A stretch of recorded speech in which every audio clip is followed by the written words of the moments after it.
ಬರಲಿಲ್ಲವೇ? ಅತಿವೃಷ್ಟಿ ಹಾಗೂ ಅನಾವೃಷ್ಟಿಯಿಂದ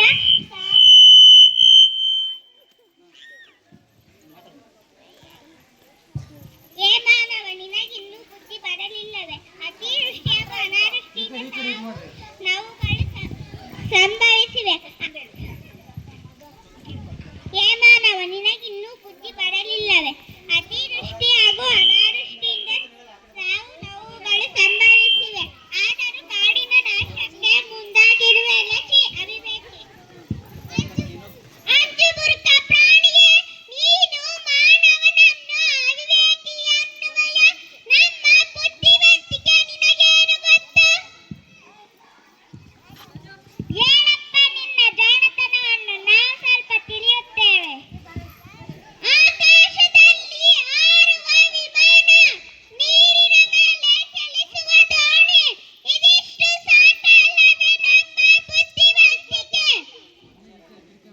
ಪಕ್ಷಿಗಳನ್ನು ನೋಡಿ ವಿಮಾನ, ಜಲಚರಗಳನ್ನು ನೋಡಿ ದೋಣಿ, ಹಡಗುಗಳನ್ನು ನಿರ್ಮಿಸಿರುವೆ. ಇದರಲ್ಲಿ ನಿನ್ನ ಸ್ವಂತಿಕೆ ಏನು?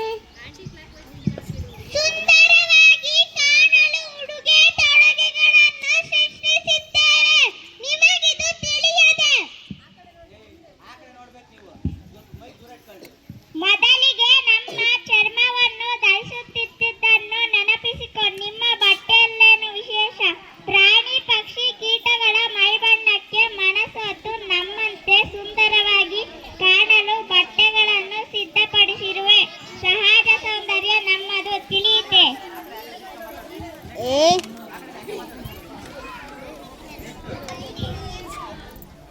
ಜಿಂಕೆಯ ಕಣ್ಣಿನಂತಹ ಕಣ್ಣು, ನವಿಲಿನ ನಡಿಗೆಯಂತಹ ನಡಿಗೆ, ಕೋಗಿಲೆಯ ಧ್ವನಿಯಂತಹ ಧ್ವನಿ ಇರಬೇಕೆಂದೆಲ್ಲ ಹೇಳುವ ನೀವು ಸುಂದರವೋ ಅಥವಾ ನಾವು ಸುಂದರವೋ? ಅಗತ್ಯ ವಸ್ತುಗಳನ್ನು ಉತ್ಪಾದಿಸುತ್ತಾ ನಿಮ್ಮ ಕಾರ್ಖಾನೆಗಳ ಹೊಗೆ ಮತ್ತು ಕಲ್ಮಶವನ್ನು ಹೊರಹಾಕುತ್ತವೆ. ಇದರಿಂದ ಗಾಳಿ, ಮಣ್ಣು, ನೀರು ಮಲಿನವಾಗುತ್ತವೆ. ಇದೇಕೆ ನಿನಗೆ ತಿಳಿಯುತ್ತಿಲ್ಲ? ಬಯಲಿನಲ್ಲಿ ವಾಸ ಮಾಡುವ ನಿಮಗೇನು ಗೊತ್ತು? ನಾವು ಕಟ್ಟಿರುವ ಸುಂದರವಾದ ಮನೆಗಳ ಬಗ್ಗೆ ಬಂದು ನೋಡಿ, ನಮ್ಮ ಬುದ್ಧಿವಂತಿಕೆ ತಿಳಿಯುತ್ತದೆ. ಗೀಜಗನಗೂಡು, ಜೇನುಗೂಡು, ಗೆದ್ದಲು ಹುಳು ಕಟ್ಟಿರುವ ಹುತ್ತಗಳು ಎಷ್ಟು ಸುಂದರವೋ. ಸುರಕ್ಷಿತ ಕಸದಿಂದ ಮಾಡಿರುವ ನಮ್ಮ ಸಾಧನೆಯ ಮುಂದೆ ಪ್ರಕೃತಿಯ ನಾಶದ ನಿಮ್ಮ ಸಾಧನೆ ಶೂನ್ಯ. ನಿಮಗೆ ಇದೆಲ್ಲ ಹೇಗೆ ತಿಳಿಯಿತು? ನಮ್ಮಲ್ಲಿ ಕೆಲವರು ವರ್ಷದಲ್ಲಿ ಕೆಲವು ತಿಂಗಳು ದೇಶ ವಿದೇಶಗಳಿಗೆ ವಲಸೆ ಹೋಗುತ್ತೇವೆ. ಅಲ್ಲಿ ಗೆಳೆಯರೊಂದಿಗೆ ಚರ್ಚಿಸುತ್ತೇವೆ. ನಿಮಗಿದು ತಿಳಿಯದೆ? ಏ ಮಾನವ, ನೀನು ಏನೇ ಮಾಡಿದರೂ ಅಥವಾ ಮುಂದೆ ಮಾಡಿದರೂ ಅದು ಈ ಪ್ರಕೃತಿಯ ಪ್ರಭಾವದಿಂದ, ಪ್ರಕೃತಿ ಅಂಗವಾದ ಕಾಡಿನ ನಾಶದಿಂದ ನಿನ್ನ ಸಂತತಿಯ ನಾಶವೆಂಬುದನ್ನು ಮೊದಲು ಅರಿಸಿಕೊ. ಕಾಡಿನ ಸಂರಕ್ಷಣೆಗೆ ಮುಂದಾಗು. ಸಾಲು ಮರದ ತಿಮ್ಮಕ್ಕನನ್ನು ನೋಡಿ ಕಲಿ. ನೀನು ಬದುಕುವ ಜೊತೆಗೆ ಪ್ರಕೃತಿ ಉಳಿವಿಗೆ ನಿನ್ನ ಬುದ್ಧಿವಂತಿಕೆಯನ್ನು ತೋರಿಸು. ಏಳು, ಎಚ್ಚರಗೊಳ್ಳು, ಸಮಯ ಮೀರುವ ಮುನ್ನ ಎದ್ದೇಳು.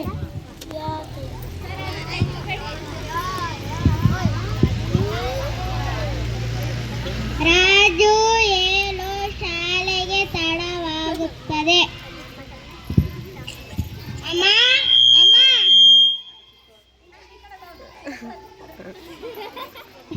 ಅಮ್ಮ,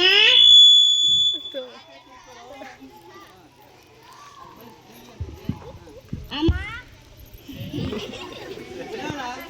ಅಮ್ಮ, ಅಮ್ಮ, ನನಗೆ ಕನಸು ಬಿದ್ದಿತ್ತು. ಎಂತ ಕನಸು ಗೊತ್ತಾ? ಕಾಡಿನಲ್ಲಿ ಪ್ರಾಣಿಗಳೆಲ್ಲ ಸೇರಿ ಹೋದ ಮನುಷ್ಯನ ಮನ ಪರಿವರ್ತನೆ ಮಾಡಿದವು. ಅಲ್ಲೆಲ್ಲ ಎಷ್ಟೆಲ್ಲ ಪ್ರಾಣಿಗಳಿದ್ದವು ಗೊತ್ತಾ? ಹೌದು, ನಿಜವಾಗಿಯೂ ಇದು ಒಳ್ಳೆಯ ಕನಸೆ. ರಾಜು, ನಿನ್ನೆ ರಾತ್ರಿ ಕಾಡಿನ ಕತೆ ಓದಿ ಮಲಗಿದ್ದೆ ಅಲ್ಲ, ಅದಕ್ಕೆ ಈ ರೀತಿ ಕನಸು ಬಿದ್ದಿದೆ. ನಾವು ಪ್ರಾಣಿಗಳಿಂದ ಕಲಿಯೋದು ಬಹಳಷ್ಟಿದೆ. ನೋಡ, ಆ ಕೂಗಿ ಎಲ್ಲರನ್ನು ಎಚ್ಚರಿಸುತ್ತಿದೆ. ಏಳು ಬೇಗ.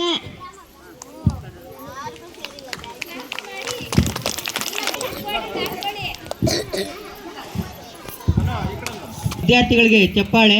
ಕಾಡನ್ನು ನಾಶ ಮಾಡಿದರೆ ಯಾವ